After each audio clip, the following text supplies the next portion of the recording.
Good evening, everybody, and welcome to Walking with Messiah Jesus. We are into week 76 of our class, and today we are going to leave the world of parables for a while and get back into some narrative and spending the majority of our time in the book of Mark. And we will see Jesus calm a storm and encounter some unclean spirits. So if you're familiar with those stories, you know where we're going. So let's begin with prayer. Blessed Lord, you have caused all holy scriptures to be written for our learning.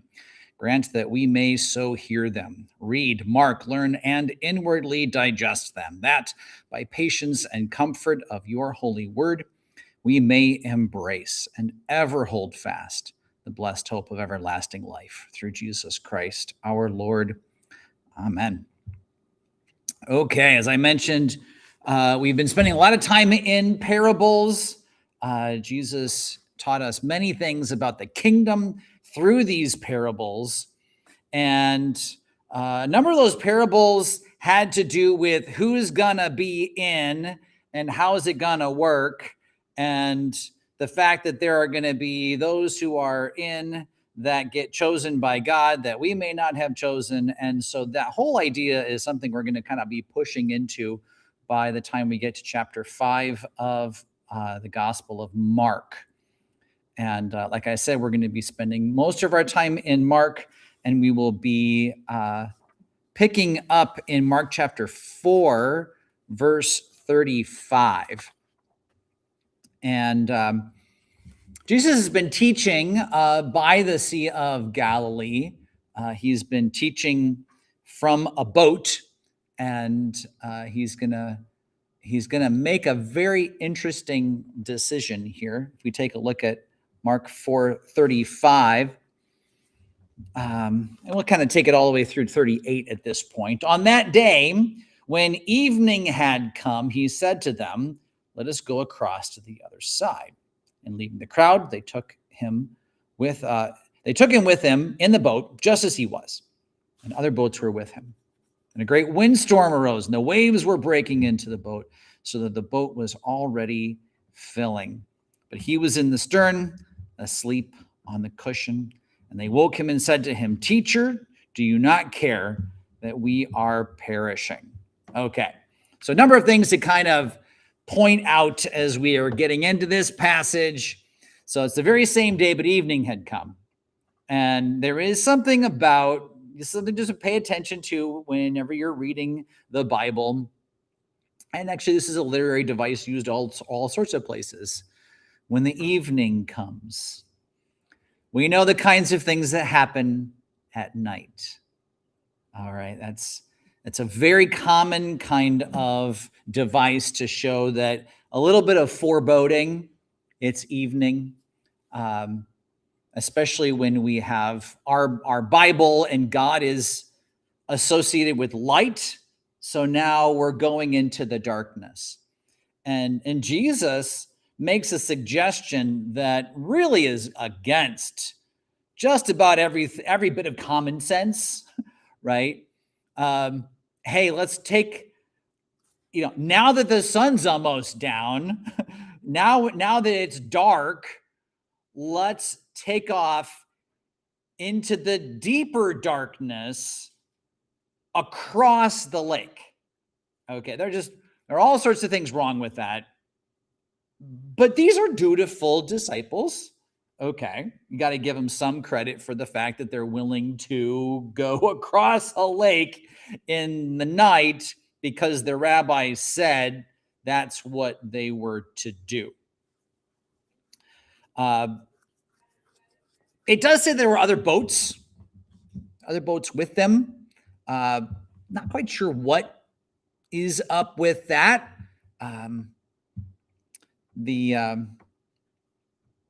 Could be that there were multiple boats that would be required for these guys, but I think they could probably fit in one.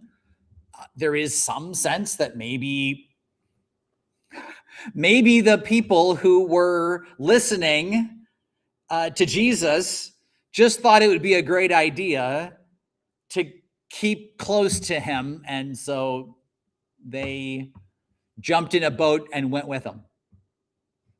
But it's kind of a mystery about that part in particular. Why is it that there are other boats? So I don't have a great answer to that one. It doesn't totally make sense and it's not like Mark is giving us some sort of explanation for it. Just sort of gets dropped in there. So we have that every once in a while where there'll be some sort of a detail and it is not immediately apparent what's going on with that. And this is one of those times. So then we get a storm. And this storm it's not an unusual thing for there to be big storms on the Sea of Galilee. Not that I've ever witnessed one myself, but there's a reputation that the Sea of Galilee has, largely because of the hills that are surrounding it and just the way the winds come through the various valleys. It can whip up some pretty good waves. But these are all experienced fishermen on that very lake too. So you have to kind of think, what kind of storm in the middle of the night is it going to take for these experienced fishermen to think that their lives are in peril? So this is a pretty good storm that we're talking about. And it's enough for them to fear for their lives.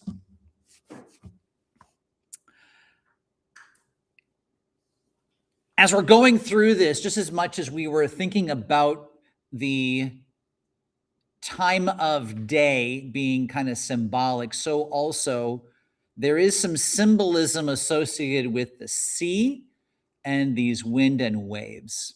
And I don't want to miss this because I'm going to be building some other associations pretty soon. The waters like this are often associated with chaos. Okay. If you think about creation at the very beginning, the world was formless and void, and there was darkness over the waters. All right. So now we've got a lot of different elements of that pre-creation chaos state being brought into this story. We also know that the Spirit of God hovered over those waters, and the word spirit means wind. So not quite sure what to do with that. This seems to be a destructive wind that is going on. But again, all of those elements are together in this moment. And there's sort of a deep symbolism. We'll talk about that more in a little bit.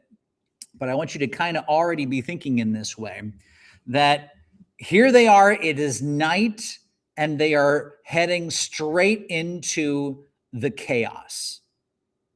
All right.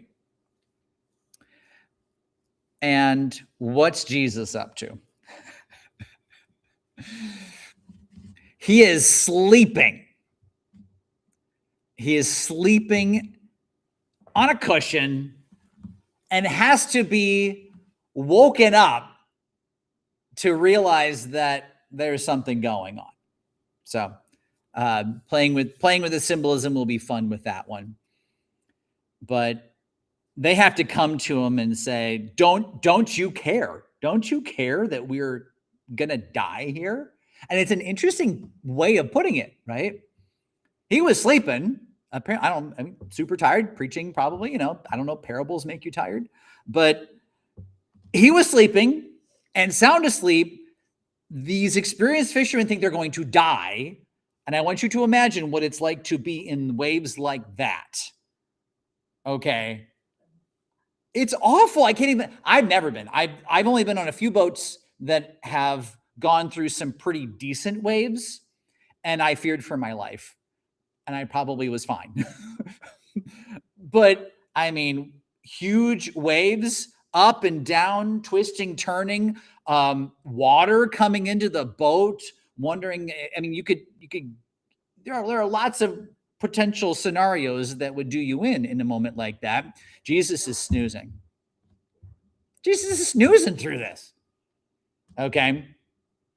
And so the quote here in verse 38 is so interesting. Teacher, rabbi, is what they would have said. Do you not care that we are perishing? Which implies something, that he could do something about it. Notice there's already faith in that statement. Do you not care? If they believed that Jesus was just some dude who Jesus is or God is anointed to be Messiah, who can do a few magic tricks, like, they don't say it that way. But they're speaking to him as somebody who could do something about the situation and is choosing not to. Do you see that? You would never say it that way unless that's the situation. So the assessment, and notice it's they woke him and said to him. So that's like essentially saying that this is what the whole group was saying to Jesus. Jesus, do you not care that we are perishing? That's a powerful question, and it's a lot deeper than the moment. We might explore that in a moment here too. But they're very concerned, and they think Jesus can do something about it. All right. The thing I want to bring to your attention at this point is the parallel between this story and the story in Jonah. Okay. And the connections are pretty astounding if you look at them. We're not going to look at all the different connections between this story and Jonah, but I do want to kind of build it out just a little bit. Jonah is on the sea for a different reason. Okay, he's fleeing from the calling of God to go to Nineveh. But he finds himself in a very similar situation. Let me go ahead and read. This is Jonah 1. You can turn there if you want, or I'll just read it here. Now, the word of the Lord came to Jonah, the son of Amittai, and saying, Arise, go to Nineveh, that great city, and call out against it, for their evil has come up before me. But Jonah rose to flee to Tarshish from the presence of the Lord. He went down to Joppa and found a ship going to Tarshish. So he paid the fare and went down into it to go with them to Tarshish, away from the presence of the Lord. But the Lord hurled a great wind upon the sea, and there was a mighty tempest on the sea, so that the ship threatened to break up. Then the mariners were afraid, and each cried out to his God, and they hurled the cargo that was in the ship into the sea to lighten it for them. But Jonah had gone down into the inner part of the ship and had lain down and was fast asleep. It's hard to miss that detail. You're in a ship, terrible storm, and the main character, the guy who is in some sort of way responsible for it, we can kind of put it that way, is asleep in the boat. Okay. It's not coincidence. There is a definite parallelism happening here. Now, you'll notice it isn't a one-to-one kind of parallel. Like I mentioned, like Jesus, why is he heading across? Disciples don't know. We're going to find out pretty soon, but disciples don't know why he wants to go across.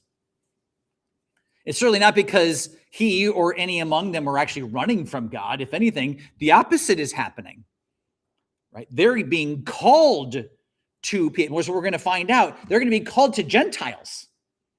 They're going to land in a Gentile area, which is kind of what Jonah was running away from, right? He was running away from a witness to people who had gone astray. Jesus is going to witness to people who had gone astray. So you can kind of see there's almost an opposite thing happening between the witness of Jesus and the witness of Jonah here. And but they're both asleep.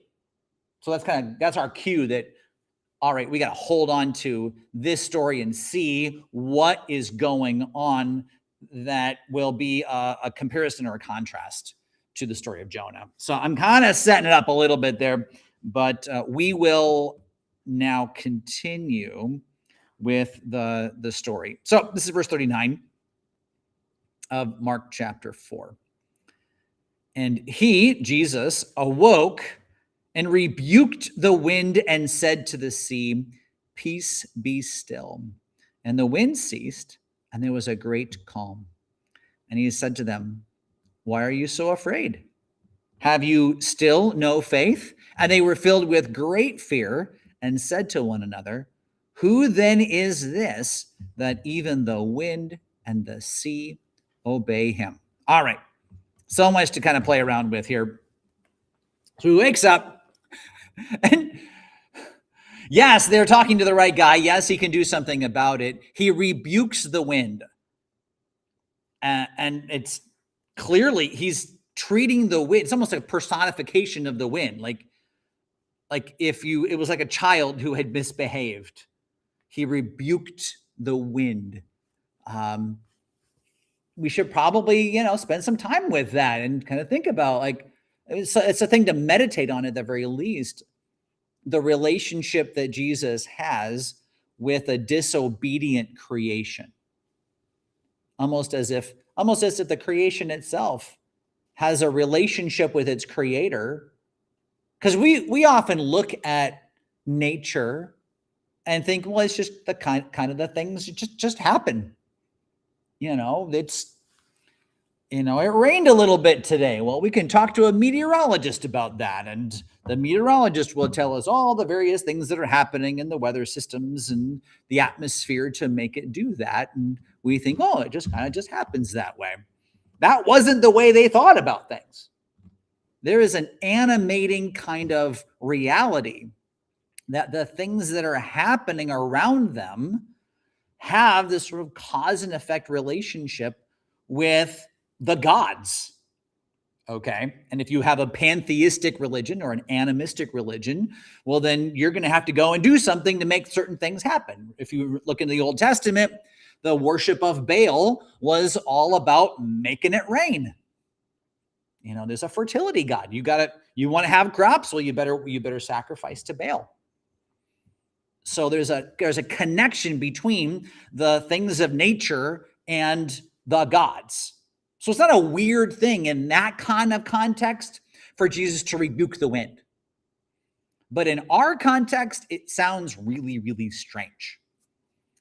Regardless, what it shows us is his dominion over that realm. The realm of nature is under his control, and he can simply do this. And we even get to see the words that he said. He said, "Peace, be still." And that word peace there, I don't know if all your translations, I'm reading the ESV here. Peace is an interesting translation of that. It's just kind of be quiet, And I mean, and it's, I don't know. You might even have other ways of saying that, like in the moment, shut up already. If you're rebuking it like a child, it kind of sounds like that. That's what he's saying. And this is actually quite similar to the kinds of things that he would say when he would cast out the spirits, or he would, if there was like an unclean spirit inside of somebody, he would often say something quite similar. It's not exactly the same words, but it's the same kind of thing where it's be quiet, be still. So he's got that power over nature. He has that power over the forces of evil. And then the wind ceased, and I love this phrase too. There was a great calm. It's not just a calm, okay? It's a mega calm, and that word "great" is mega in the Greek. It's a mega calm. What is a mega calm? It's probably the calm that comes right after something like, have you ever had that where something really big and cataclysmic happened and then it's just kind of over and it's eerily quiet once it's over, and you almost got used to that kind of crazed moment, and then you get mega calm. Okay. I love that imagery is just very vivid for me. And I can see a connection even if you're playing around with the image of the pre-creation and the chaos of all of that. The mega calm is going to be things are put back in order. Things are put back into their created space. So once they have mega calm, he turns to them, why are you so afraid? Sorry. But this comes from the guy who was sleeping through it. He was sleeping in the middle. It wasn't a problem for him. He wasn't doing this for his sake. He had to wake up to calm them down by calming the wind, and then turns to them and is like, what's your problem? It's fantastic. It's fantastic. And we can relate to these disciples of Jesus. It would not be a strange thing for us to be just as afraid as them, but it also brings us back into the world of Jonah. And there's also connections there. If you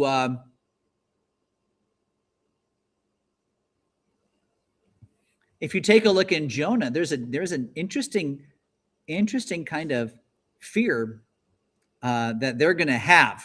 Okay, so clearly the people on the boat with Jonah are afraid. They're going to go find Jonah. They're going to wake him up, just like we saw here with Jesus. And they're going to have this identifying moment where Jonah is identified as the one who's responsible for this. He's running away from God. And it's interesting, Jonah knows what it's going to take to make things be right. And this is one of those moments in Jonah. A lot of the examples in Jonah are not kind of positive examples, but this is one of them. Jonah recognized that an act of self-sacrifice would benefit others who also kind of caught up in his sin, consequences of his sin. And so Jonah decides to hurl himself off the boat, and in doing so, calms the storm. So he correctly identifies the fact that he is responsible, and then does what is necessary to fix it. So let's just kind of go back to the story with Jesus for a moment. We're going to toss ourselves back into a little bit. Has turned to the disciples like, why are you so afraid? Well, everybody in the boat with Jonah was afraid. I'm fearful for my life. But Jesus continues. He says, have you still no faith? And this is weird for me, because they went to Jesus in faith. Remember? They went to him and said, do you not care? That's actually a faith statement about Jesus, that he could do something about it. Okay. So it is not, when we read that, we read it as if the disciples have no faith at all. And I don't think that's the way it's meant to be. I think what Jesus is showing them is that there is more growth in their faith that's coming. That the kinds of things they're going to need to endure, and if you think historically, yes, all of these guys are going to have to endure some pretty amazing, terrible things. The kinds of things that are coming are going to take greater faith than what they have now. So in some sense, this is a test run. This is like going directly into the teeth of brokenness and evil, and giving them a little taste of this is what it's going to feel like.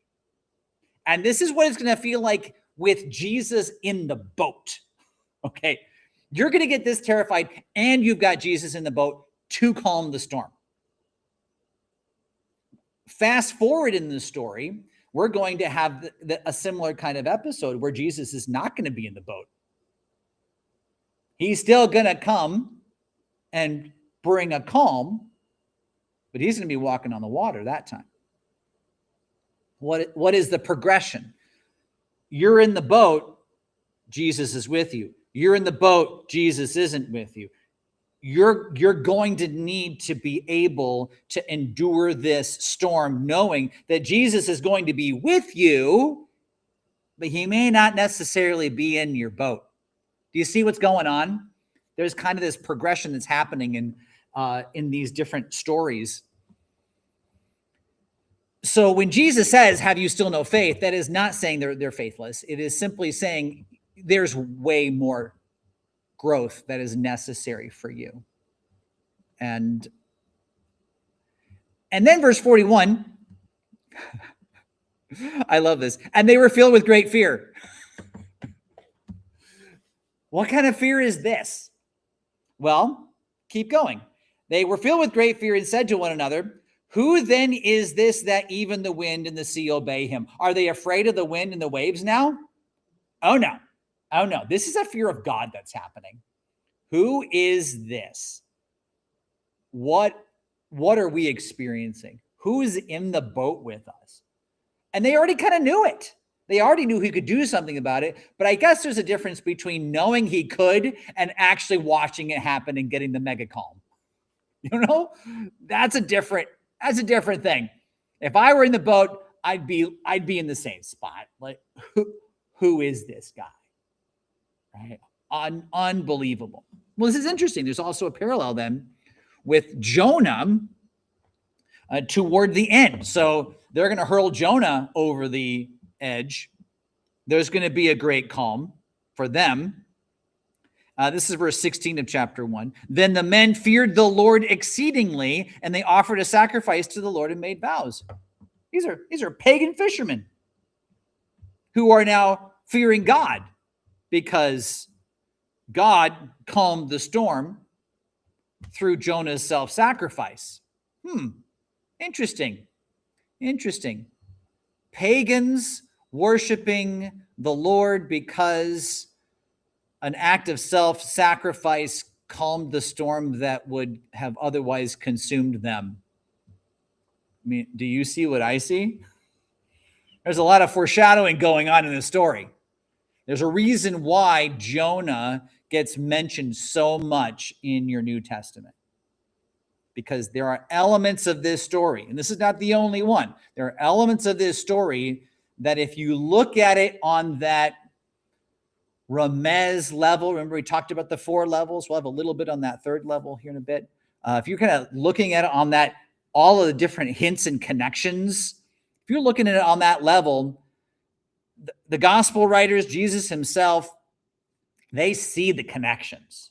They see the connections between Jonah and what Jesus is going to be doing, and even the reality that we have as his followers.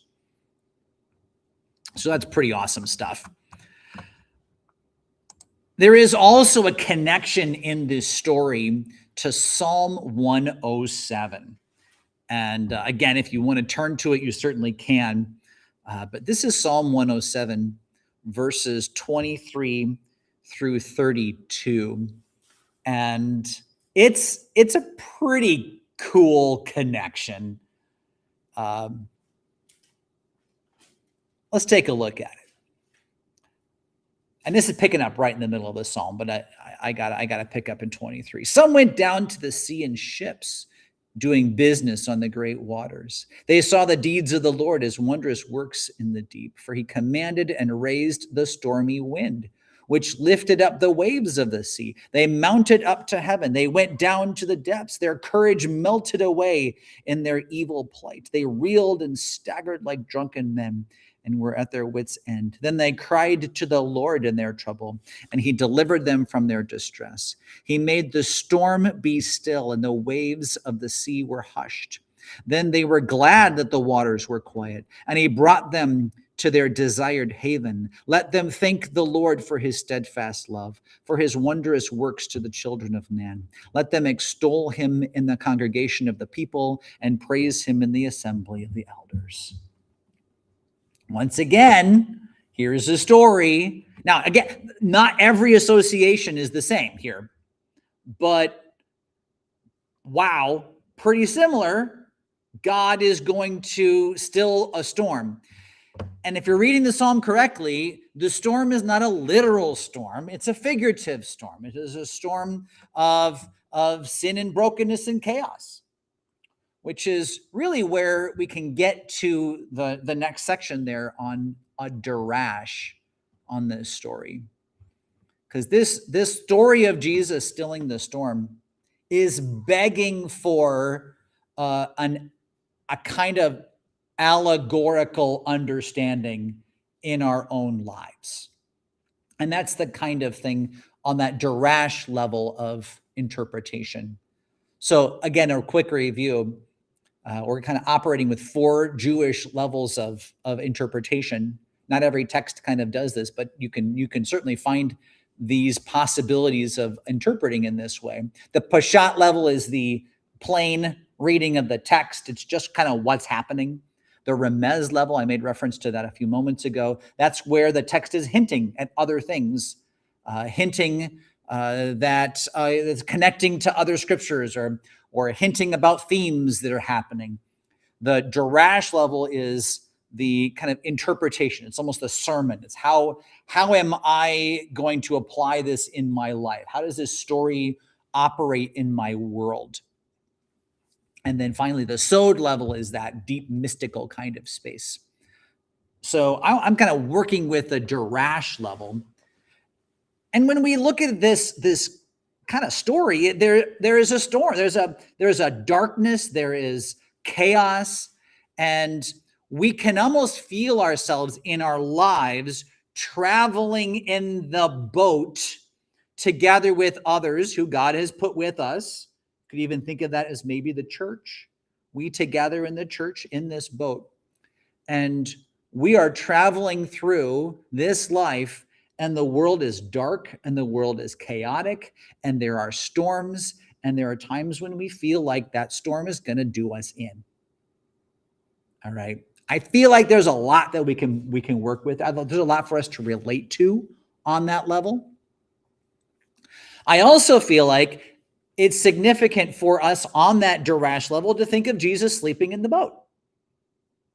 All of these things that we're dealing with are not a concern to Jesus. He is greater than them all. And he can, in a word, calm it. But maybe, just maybe, there's something about going through it that's necessary as well. That with Jesus in the boat with us, we can get through it. Or maybe even Jesus not in the boat, as we were talking about. Maybe it's Jesus walking on the water. Maybe it's Jesus accompanying us. Maybe we need to have the same kind of calm that Jesus has as we become more and more like Jesus. Can the storms happen out there in the world and we have the calm of Jesus in the midst of it? Can we have such a confidence in God and his power over the chaos that we can have a calm in the midst of that? Can that be some of the goal of our faith and our growth as followers of Jesus? To assume that character upon ourselves. And that's, of course, that doesn't just happen. You don't snap your fingers and just sleep through all the chaos in the world, right? It's something you grow into. You know, you see a few things and you see God do things and you see God overwhelming evil over and over again. And you start to realize God really is that powerful and he really does have that kind of ability. So maybe I'm not going to freak out every time something bad happens. Maybe I am going to be able to take a step back and rest in the security that God is more powerful. Do you see how there's a lot of like application in our lives in a story like that? And I'm just kind of, in a sense, I'm scratching the surface of where you can go with it. But I kind of want to get it going a little bit in you so that you can see that this is the kind of story that would have had a lot of application for, I mean, all of, ever since it was written down, right? For the Christian church. There are a lot of people who find comfort in knowing that that God is that powerful in the midst of all of the storms of our lives. Okay, so they do get to the other side, and they land in a very interesting place. And we'll take this story kind of piecemeal. This is Mark chapter 5, verse 1. They came to the other side of the sea, to the country of the Gerasenes, and I believe it's Luke, maybe it's Matthew. So this story shows up in Luke and Matthew. So there are three different places where this story shows up. Matthew's account is a little different. Luke's is much more similar, but in other places it's called the Gerasenes. All right, so it's Gerasenes or Gerasenes, and regardless, the place we're looking at is the Decapolis. It's on the east side of the Sea of Galilee. And if you're thinking about the Sea of Galilee on that east side, about a quarter of the way down, that east side is sort of the line between the areas that would have been Jewish and the areas that would have been Gentile. So the Decapolis is the place. It's actually a region that way back in the time of Joshua was not necessarily cleansed of the Canaanite influence. Later, all the way in Jesus' time, it's a place where the Romans are building their 10 cities. That's what Decapolis means. Deca meaning 10, polis is city, the 10 cities. And these were, it's a part of like the Hellenization of the culture and trying to build these Greek Roman cities that had all of the culture of Greece and Rome infused into it in an effort to kind of weed out the Jewish influence. And that was true everywhere. The Hellenization process was happening all over the place. But this particular area was spoken of by many of the Jews as an area that was so Gentile, you don't even go there. And there were lists of places that existed that were like, don't go, don't even walk into this place. And so this region on the east side of the Sea of Galilee had a number of those places. We think we have a sense of where this happened. There's a place on the east side of the Sea of Galilee called Kursi. And they were building some roads around the Sea of Galilee, and they happened upon some ruins. And those ruins were actually a Byzantine church that was built, and you could tell by the different mosaics and things that were there, this Byzantine church was built in this location to commemorate the location, to memorialize the location of this event that we have coming up here. And they've even gone to find that up in the hills, there are a bunch of caves, which would have been the tombs that we're going to hear about in a moment. And so there's a decent chance that it actually does preserve the location of that place. Later, a part of the story is figures in pigs, and that particular region has wild boar in it. And it's kind of a crazy thing to think about. You don't think of the land of Israel and there being wild boar, but in that very area right there, they have wild boar. So there's some interesting things that kind of all come together in that area. But it was clearly a Gentile place, and that's going to be very key to the story. It is a very, very Gentile place. Okay, so let's keep going then, and we'll read the next few verses. That is going to be verses 2-5. And when Jesus had stepped out of the boat, immediately there met him out of the tombs a man with an unclean spirit. He lived among the tombs, and no one could bind him anymore, not even with a chain, for he had often been bound with shackles and chains. But he wrenched the chains apart, and he broke the shackles in pieces. No one had the strength to subdue him. Night and day among the tombs and on the mountains, he was always crying out and cutting himself with stones. It's just kind of a terrifying description of a human being. What in the world is going on? Well, we know it's an unclean spirit. And it's actually really important that you get unclean spirit. Sometimes Bibles will translate this as evil spirit. The word does not say evil. In Mark's gospel in particular, he really has this emphasis on things that are clean and unclean. So this is a spirit. It is an unclean spirit. And if you know anything about the difference between something that's clean and unclean, it has less to do with like the difference between good and evil and more to do with things that are closer or further away from the state that God wants us to be in, or connecting with life versus death. And if the closer we are to connecting with death, the more unclean things are. And even if you think about that, like one of the things that was unclean is you would become ceremonial unclean if you touched a dead body. Well, where is this guy living? He's living in the tombs. Okay. So he sort of represents in a lot of ways all of those things that are unclean, but he's in this Gentile area too. Okay. And we're going to get more distinctively Gentile things going on with this as well.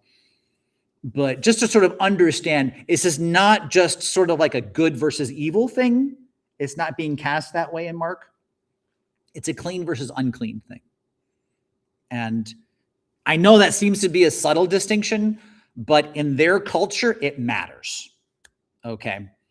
And the things that are unclean seem to be overwhelming all of those who would wish to contain it. Because here we have this guy, bind him in chains and shackles. That's not gonna do any good. He's kind of taken over the region in a sense. People are afraid of him, and can only imagine what it'd be like to live in that place and to have this guy coming out of the tombs every once in a while. And you would try to subdue him. And again, think about why they would want to subdue him. Why would you want to do that? Maybe out of care for him. Maybe he's doing some things that are not so great. All right, we don't really know. But regardless, he's very powerful. And that's a problem. That is a very, very big problem. Okay. So so let's keep going, because this gets interesting really, really fast. So verse 6. And when he saw Jesus from afar, he ran and fell down before him. And crying out with a loud voice, he said, "What have you to do with me, Jesus, Son of the Most High God? I adjure you, by God, do not torment me."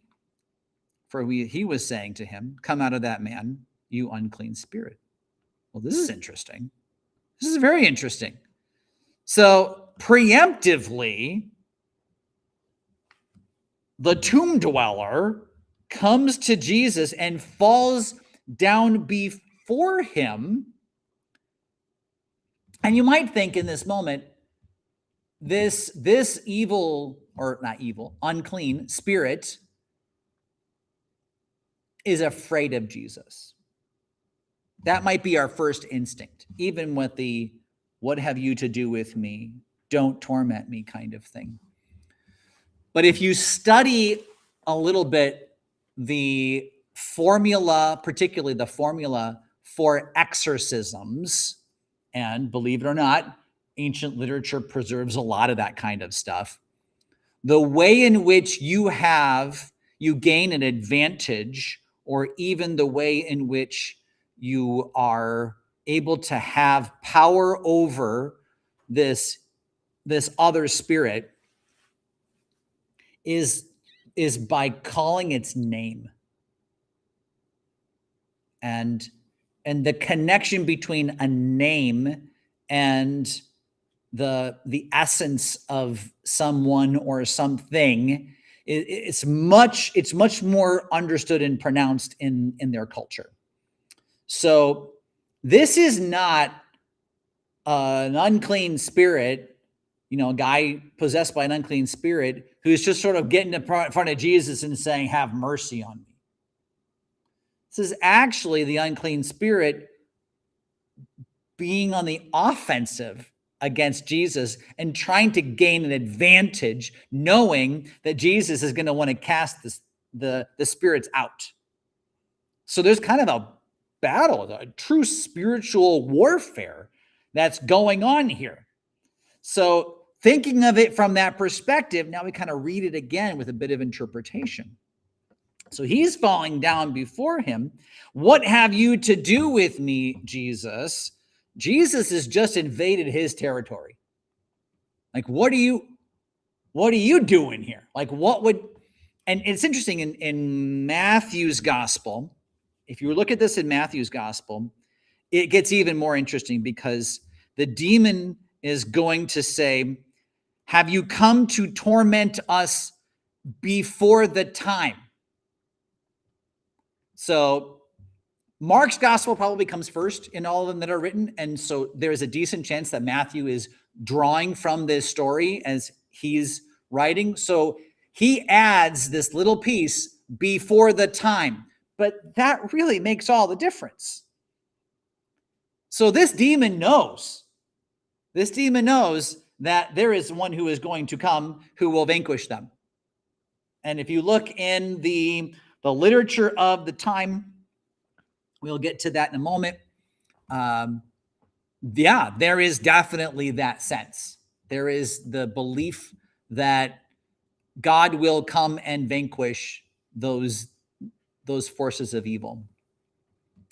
So the demon knows that it's coming, but he thought he had some time, because here comes the one who is supposed to show up and do them in, and he's ruining the party. Okay. And so what does he do? He calls out the name of Jesus. Now, it's not just the word Jesus. Someone's name is their reputation, their mission, their purpose. Okay, that's what a name is. We think of names as just a label, and for them, names are so much more than that.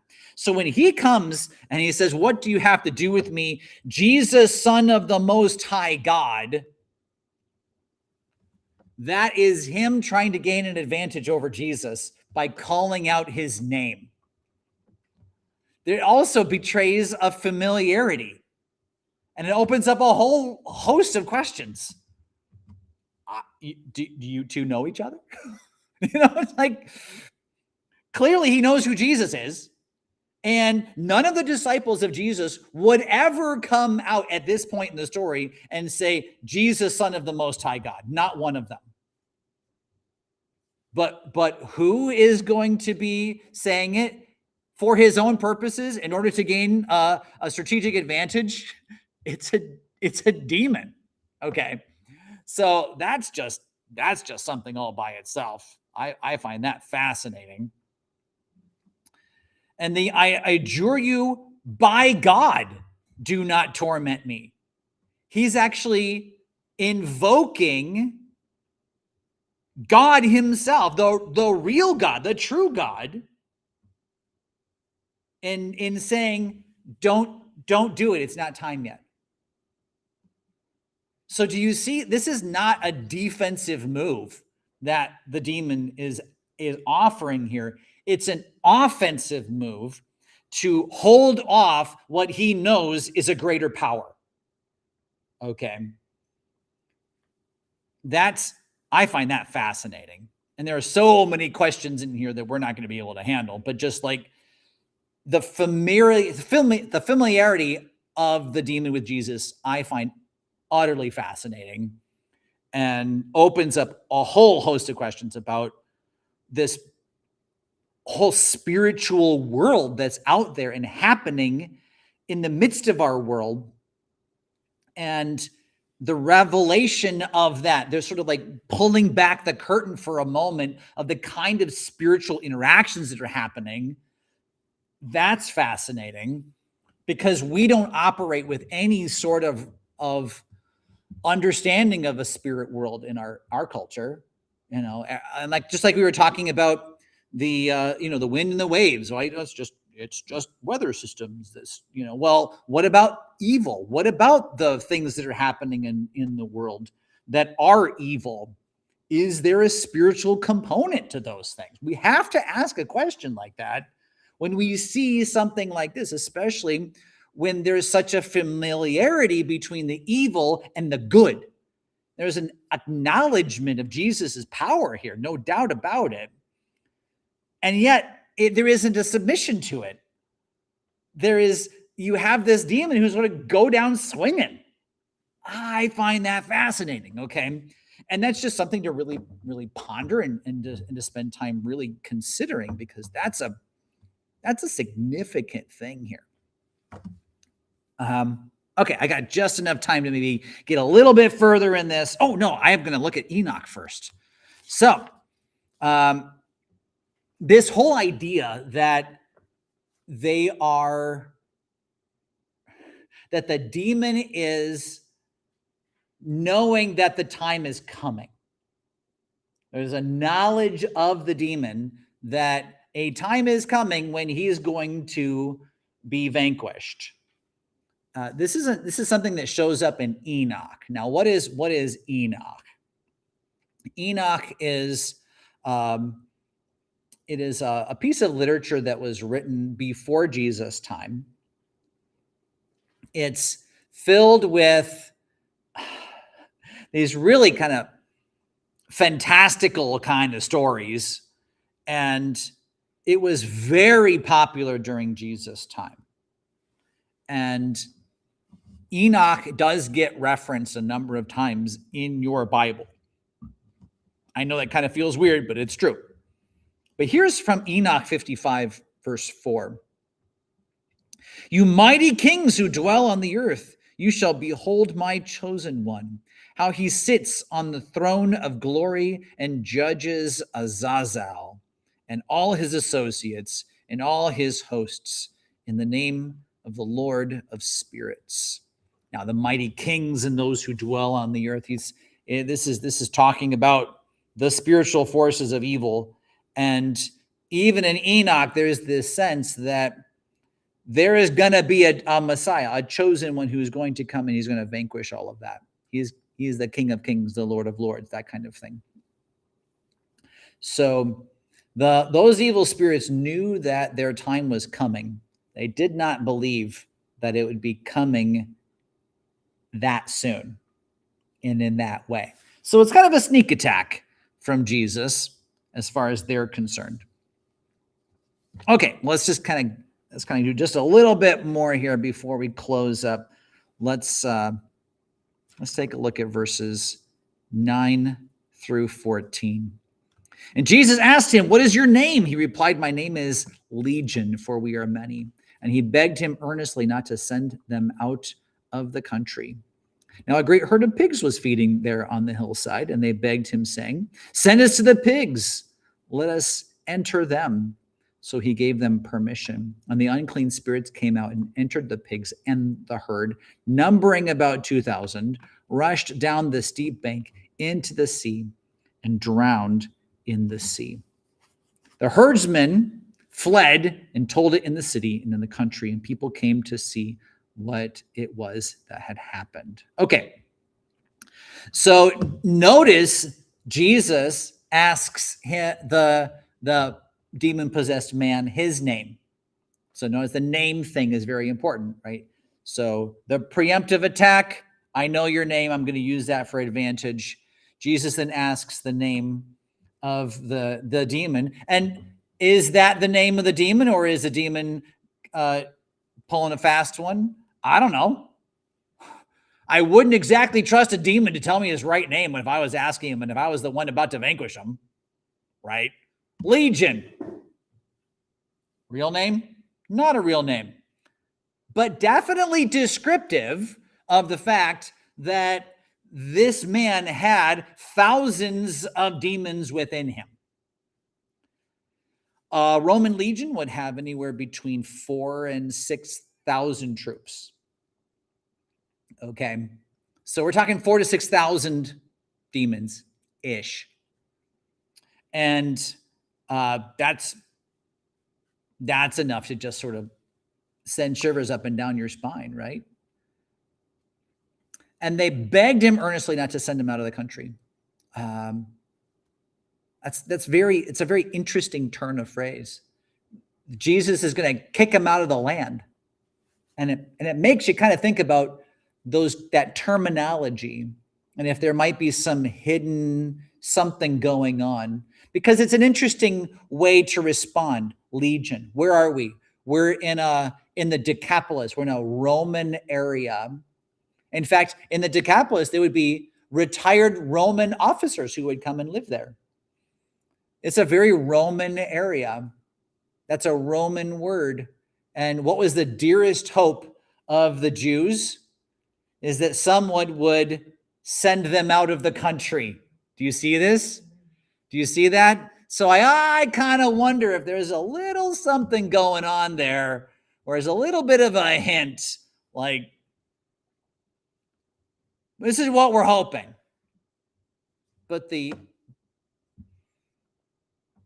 demons needed a host, right, in order to do their work. And they are unclean spirits, right? They're unclean spirits. So what better kind of place for them to reside than an unclean animal like the pigs? Now, this is the first time we get demon possession of animals. That's not a thing until here. So I don't know too much of what to make of that.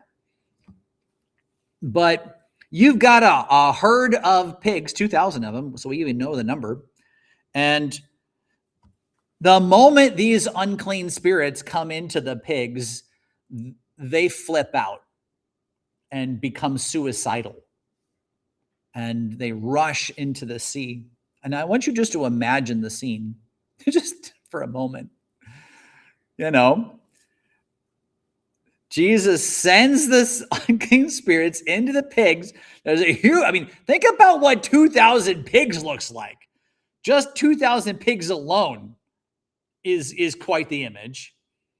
You send, I don't know, what is that, like 2 to 3 demons per pig into the pigs? What were those demons doing to a human being? Now that's happening to these pigs. These pigs, you can just imagine them like squealing and leaping and like rushing, the herd of them stampeding through everything down the hill and rushing into the sea, and then splashing, and then eventually a great calm with a lot of floating dead pigs in the Sea of Galilee. All right. And that's where we leave it. With the herdsmen looking on and being like, I cannot believe what I just saw. My 2,000 pigs are floating in the sea. Wow. Okay. It's just quite the moment. It's quite the moment. Now, is there some symbolic significance in here? Of course there is. Of course there is, right? What do these evil spirits do? What does an unclean spirit do to a person? It leads us on the path to death. When that inhabits a human being, at least the human being has the self-control enough to do the necessary things to stay alive, we hope. But put that same evil spirit into a pig, it doesn't have that same capacity. and it's just instant death. Like it's just instant, I'm going to destroy myself. And so this also gives us a little bit of an insight into that spiritual warfare. And what is the warfare doing? It is an anti-life kind of thing. It's trying to destroy us. And sometimes keeping someone alive with a legion of demons and terrorizing the countryside, well, that's a pretty good way to rule the land and to rule the people. So we're going to have to leave it at that. And this will be a nice little cliffhanger spot, because we will leave it with 2,000 floating dead pigs and herdsmen rushing back into town to say, you won't believe what just happened.